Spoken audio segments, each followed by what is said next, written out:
ready to fight? You ready? Good. Right, early round action here, and it has been a remarkable rise to UFC prominence for Sean Strickland. He has always had the shiny record, but once he found this middleweight division, he took off like an absolute rocket. And even though there are stylistic challenges in this division, especially when it comes to strikers like this, Sean Strickland's undeterred. He believes that he knows how to outlast and break opponents, and he's going to try to not just break his opponent's face tonight, but break his will as well. Oh, he's had a big knee to the body. We'll see if he can follow up. Both fighters throwing heat now. That was great head movement. Holy man. All right, so now blood is a factor. You see that he has been opened up in that eye area. Yeah, he's got hit in the eye, and now there's a cut. But it's nothing to worry about too much now. But he's got to be very careful with it as we go forward. Strong hit to the head there by Sean Strickland. Well, he's connected on a few hooks so far here in the round, and there it is again. So every time he goes back to the well with that hook, he seems to find the target. He does a great job of finding the placement on that shot. It is a great weapon to have.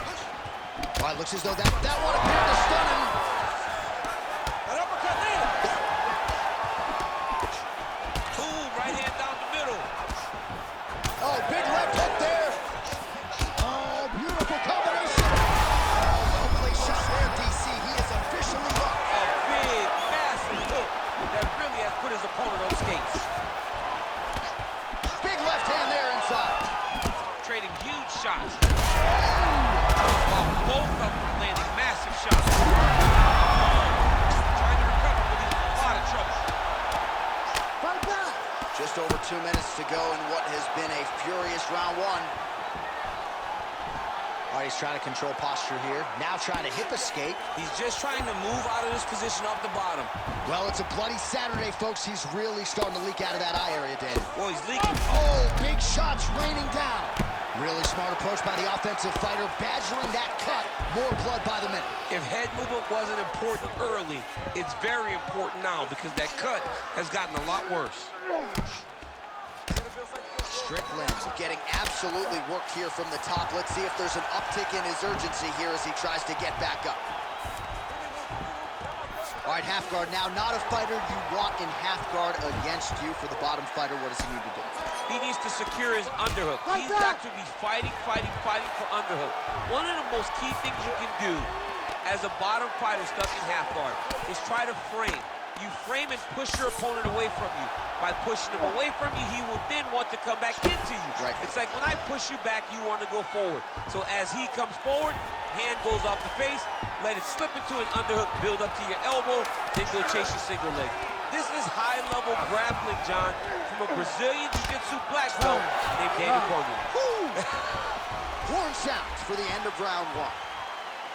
Man, this fight has been pretty wild. A lot of high-octane output on both sides, and candidly, neither fighter looking too good here. It's the output. I mean, both of these guys have got their foot on the gas from the start of the fight.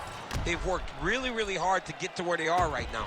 They're both going to have to rely on the toughness to drag them through the very difficult moment.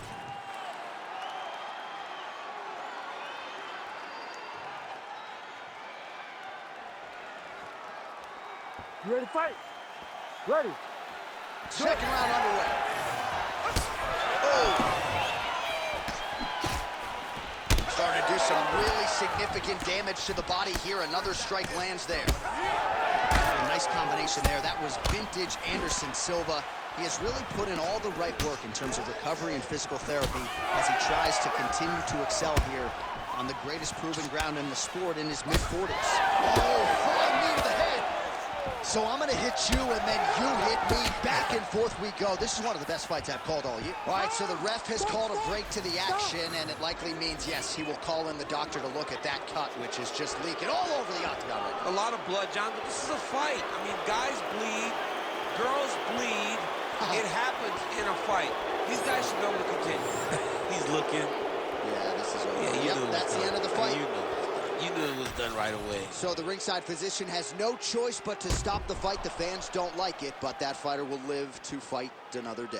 All right, that is going to do it. Let us show you some replays. Now, targeting is a penalty in the NFL, certainly not in the UFC, and he targeted that cut exceedingly well tonight. Well, you cut your opponent, John. You start going to it over and over again, to the point that the referee said, let me make sure and check on this guy's well-being. Let's see if he's capable and able of continuing the fight.